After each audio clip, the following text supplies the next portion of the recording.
Hee Haw salutes Hampton, USA. Salute. Hee Haw salutes her, USA. Salute.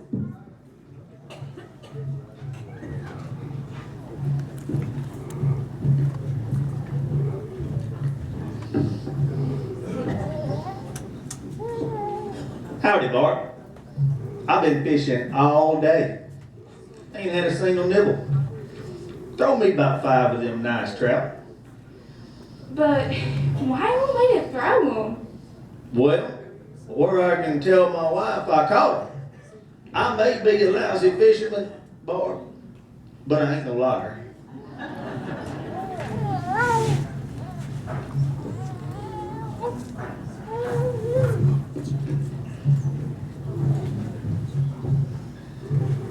Hey, Cletus, what you doing? Playing my fingernail. Well, you need to try to do it a little closer to your garden. That way do some more good.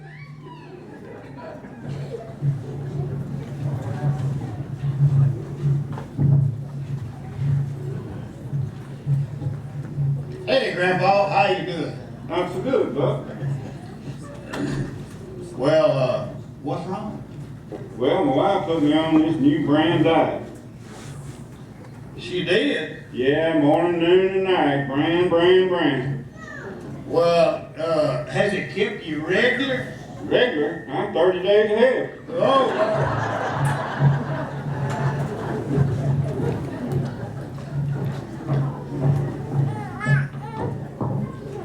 The nice part about living in a small town is that when you don't know what you're doing, someone else does.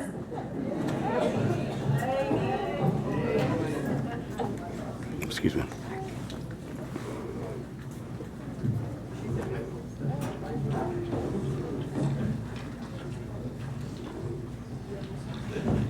Lulu, I heard you quit your job. Yeah, I left cause something my boss said. What did he say? You're fired.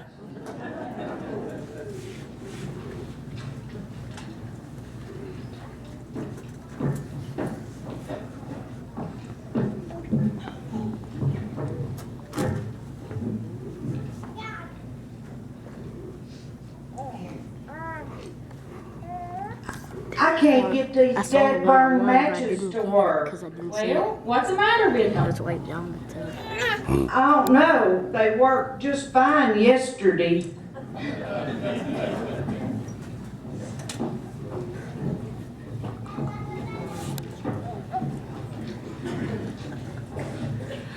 I just finished writing my first book, and I want you to read it and see if you think I can get it published.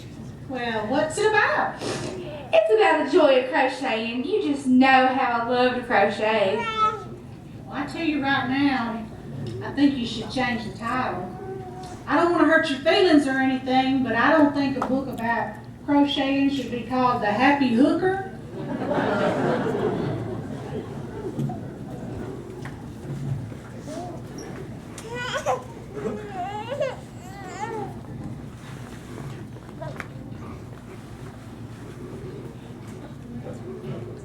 Adelaide, what do you call a daddy that don't believe, Adelaide, what do you call a man that don't believe in birth control? A daddy.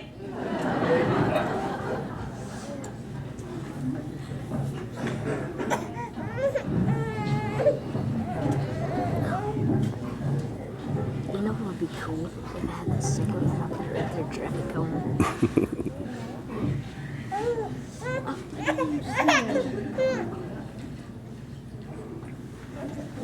Now we're not ones go around spreading rumors. My feeling we're just not the gusting kind.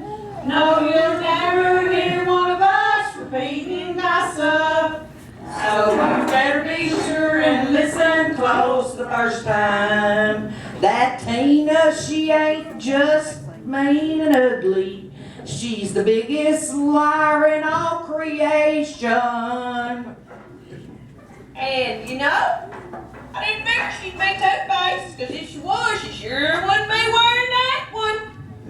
Oh, Now we're I'm not not trying ones to go spend money, around around, spreading I want a rumors. lemon burst. How much are they? 50 cents a piece. You get me one? One. No, you'll never Hogskin. hear one of us repeating gossip. Where at? Just So on the you point better be sure and listen close the first time. Alright, thank you. What's a lemon burst? Sir? What is a lemon burst? Sounds good. Is it candy?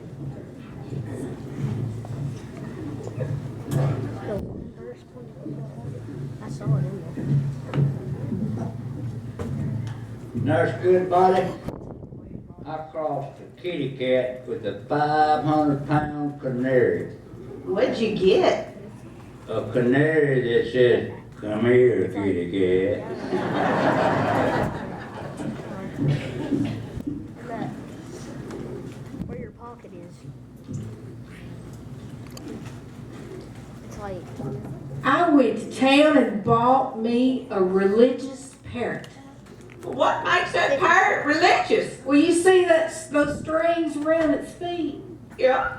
If you pull the one on the right side, it recites the Lord's I Prayer. might want another one. Did you get And me if one? you pull the one on the left Did you side, get me one? it recites Okay, the I'll get you one. 23rd Tiny one. Psalm. I don't know. You tell Well, me. that is wonderful. What happens if I pull both strings? Well, he falls off his perch. Oh, I don't know which one's it. I can't. Just pick Okay, one. I'll take it. I'll take the can. Oh. What we getting? Oh no, just pick one. you know, Lulu, You gotta tell me. that Southern Okay. Belle must be a terrible housekeeper. Okay. Oh no, Brady, she's a That good was housekeeper. cherry pie. Every time she gets a divorce, she keeps the house. Raspberry. I don't like it anyway. Yeah, I well, heard it's hard work. Thank you. never hurt you. You are exactly right, as long as someone else is doing it. Yeah.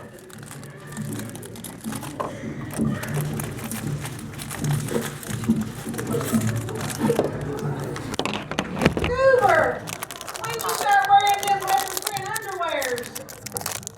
Ever since my girlfriend found them in my truck.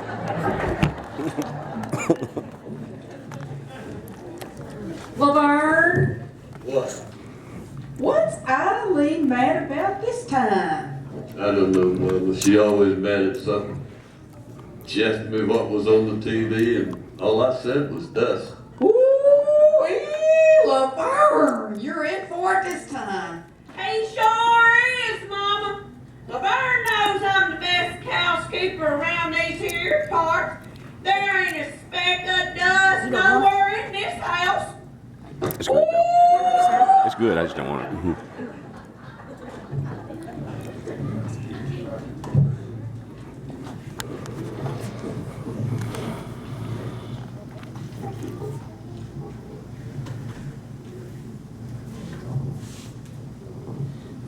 I heard some gossip today, I'm telling you. There's this lady up around the north end of the county, and she was driving around last summer on a hot day, and she saw this lake, and she decided she'd go skinny dipping. So she took off her clothes, and about that time the sheriff come out of the bushes and said, "Wait a minute, lady, there's no swimming in this lake, it's against the law." And she said, "Well, why didn't you tell me that before I took off my clothes?" He said, "It ain't against the law to take off your clothes, but you gotta get out of that lake." So as she was coming out of that lake, she saw this old dishpan floating by, and she grabbed it and she put it over her body parts, and as she's coming up out of that lake, she said, "You old wolf, I know what you're thinking." And he looked at her and he said, "Yes, ma'am, I'm a-thinking you think that dishpan's got a bottom in it, but it don't." Well, I heard this feller carried this girl out on a date, and they got way out in the woods down this road, and the car stopped, and she looked at him and said, "I guess this is that old run out of gas routine." And he said, "No, it's the hereafter routine." She said, "The hereafter routine? He said, yeah, if you're not here after what I'm here after, you're going to be here after I'm gone. Well, Ida Lee and Laverne, they've been having their marital problems, as you can see. Well, Ida Lee went to the doctor, and she said, I don't know what to do, Doc. I'm not getting any sleep. I'm not getting any rest. When that old Laverne gets that moonshine in him, he gets meaner as a snake, and he beats the snot out of me. Well, the doctor said, I tell you what, I got a remedy for that. You go home, and next time he comes in with a stupor on moonshine, you take you a big old drink of sweet tea, and don't swallow it. You swoosh it around in your mouth. And don't you swallow till he's passed out. Well, she did. Went back about 2 weeks. She's happy, skipping around, looked plenty restful. She said, Doc, that really worked. He said, see, I live, keeping your mouth shut works. Poor old Aunt Mildred, she's 98 years old, and all her best friends are done gone, and her husband's gone before her, and she's getting real lonely and misses them a whole lot, and she decided she'd just put an end to it. So she took her husband's old army pistol, and she thought about it. She said, I'm just going to shoot myself in the heart. But I want to know where the heart is, so I'm going to call the doctor and find out on a woman. So the doctor said, your heart is under your left breast. So that night, they admitted Aunt Mildred with a shot to the knee.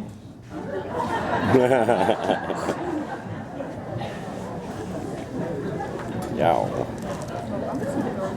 And I'm going to tell you, old ladies out there, you ain't got nothing to worry about. Those old men, they still looking at your bosom. They just have to squat down to do it.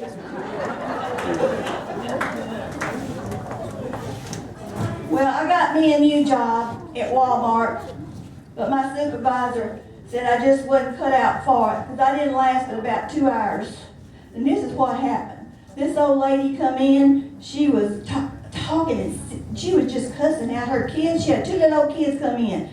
And she just cussing at them and saying all these old bad words. And I did like I was told. I said, good morning, welcome to Walmart.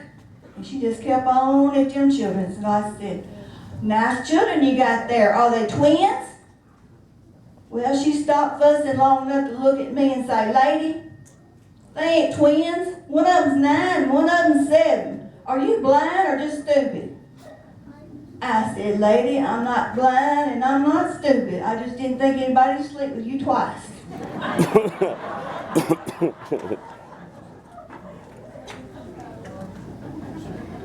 Down at Grinder Switch, we have a Baptist preacher. Once a month, he catches the train into Nashville, and he goes out and he drinks coffee at this diner with a Catholic priest and a rabbi. Well, they're talking. They said, you know, it's pretty easy to preach to these people, but I bet it sure would be hard to convert a bear to our religion. So they decided they'd try. So first, they went out, and the first one was a Catholic. He found him a bear, and they wrestled around, and the bear didn't like it too much. He pulled out his book on Catholicism, and bear just didn't want to hear nothing about it, so he real quick pulled out his holy water, and he sprinkled him. And that bear got just like a baby, and the rest of the day they were just praising Jesus. And then comes out the Baptist preacher, and he said, well, what happened to me was I found me a bear.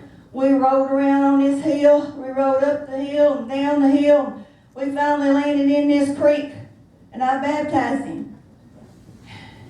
And we said hallelujah the rest of the day. And he had on a cast on his both legs and his arm. But then they all had to go down to the hospital and see the rabbi, and he was in bed in a body cast. And they said, what happened? The rabbi said, well, I found me a bear.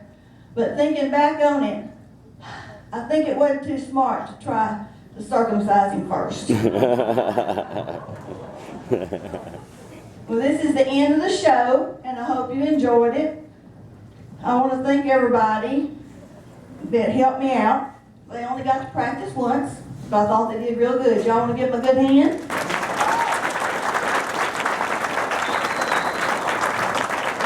y'all come back and see us again next year.